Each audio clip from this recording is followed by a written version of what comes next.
اعوذ باللہ من الشیطان الرجیم، بسم اللہ الرحمن الرحیم۔ پیارے دوستو، آج میں آپ کو بسم اللہ کی برکت کا واقعہ سنانے لگی ہوں کہ بسم اللہ کی کتنی فضیلت ہے اور کتنا اس کی برکات ہیں۔ کہا جاتا ہے کسی علاقے میں قحط سالی پیدا ہو گئی۔ اس قحط سالی کی لپیٹ نہ صرف انسان بلکہ چرند و پرند بھی اس کا شکار ہو گئے۔ معاشی مالکان بھی پریشان تھے۔ اس دوران ایک مولوی نے جمعے کے خطبے میں نہایت یقین کے ساتھ یہ بات بتائی کہ اللہ کا نام لے کر یعنی بسم اللہ الرحمن الرحیم پڑھ کر دریا کو حکم دیا جائے تو وہ بھی نافرمانی نہیں کرتا۔ خطبہ سننے والوں میں ایک چراغا بھی موجود تھا۔ مولوی کی یہ بات اس کے دل میں اتر گئی اور اس بات پر اس کا یقین کامل ہو گیا۔ اس نے واپس آ کر اپنی بکریاں کھولی اور سیدھا دریا پر چلا گیا۔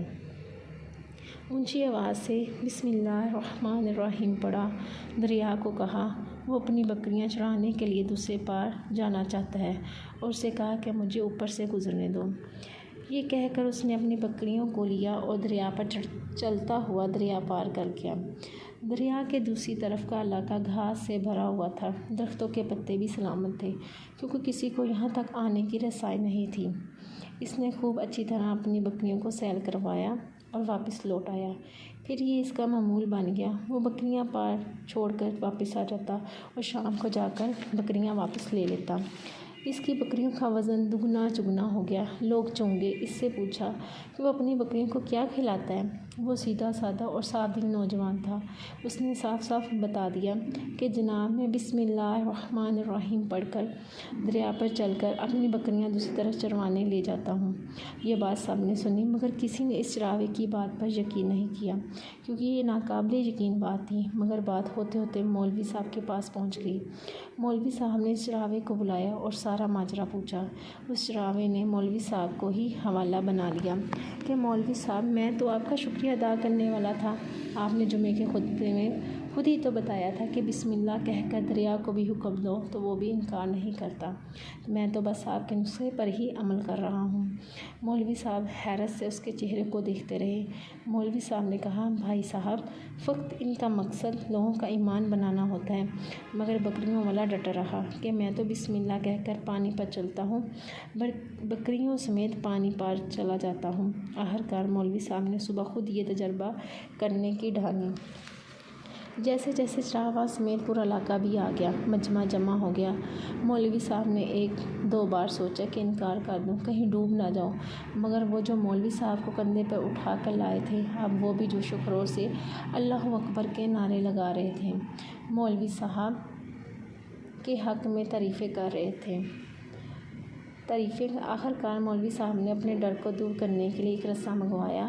پہلے اسے ایک درخت کے ساتھ باندھ دیا، پھر اپنی کمر کے ساتھ باندھ کر ڈرتے ڈرتے ڈھیلا ڈھالا بسم اللہ پڑھا اور دریا پر چلنا شروع ہو گیا۔ مگر پہلا پاؤں ہی رکھا تھا کہ پانی میں گر گیا۔ مولوی صاحب نے ڈبکیاں کھانے لگا، پانی کے بہاؤ میں بہنا شروع ہو گیا۔ لوگوں نے کھینچ کھینچ کر باہر نکالا۔ مولوی صاحب کی اس حرکت سے چراغے کو پریشان کر دیا۔ مولوی صاحب کی بسم اللہ کو یہ کیا ہو گیا کیونکہ اس کا یہ روز کا معمول تھا۔ اس کے اپنے یقین میں کوئی فرق نہ آیا۔ اس نے بسم اللہ کہہ کر بکریوں کو پانی کی طرف اشارہ کیا، خود اس کے پیچھے چلتا ہوا پار چھوڑ کر واپس آ گیا۔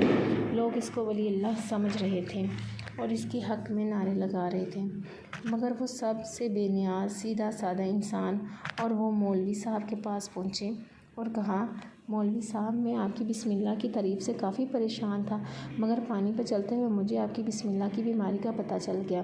اس چراغے نے درخت سے بندھی ہوئی رسی کی طرف اشارہ کیا اور کہا مولوی صاحب یہ ہے آپ کی بسم اللہ کی بیماری۔ آپ کی بسم اللہ کی برکت کو یہ رسہ کھا گیا۔ رسے پر بھروسہ تھا لہٰذا اللہ نے بھی آپ کو رسی کے حوالے کر دیا۔ پھر کہنے لگا مولوی صاحب آپ بھی کمال کرتے ہو، میں نے آپ کے منہ سے سنا اور یقین کر لیا اور میرے اللہ نے میرے یقین کی لاج رکھ لی، مگر آپ نے اللہ کا کلام سنا مگر یقین نہیں کیا لہٰذا آپ کو اللہ نے رسوا کر دیا۔ محترم عزیز دوستو، یہی کچھ حال ہمارا ہے۔ ہماری نمازوں اور دعاؤں کا حال بھی یقین سے خالی ہے۔ اگر ہم اپنے اللہ پر یقین رکھیں اور بسم اللہ سے ہر کام شروع کریں یقیناً اس میں بہت سی برکات اور فضائل پیدا ہو جائیں گے۔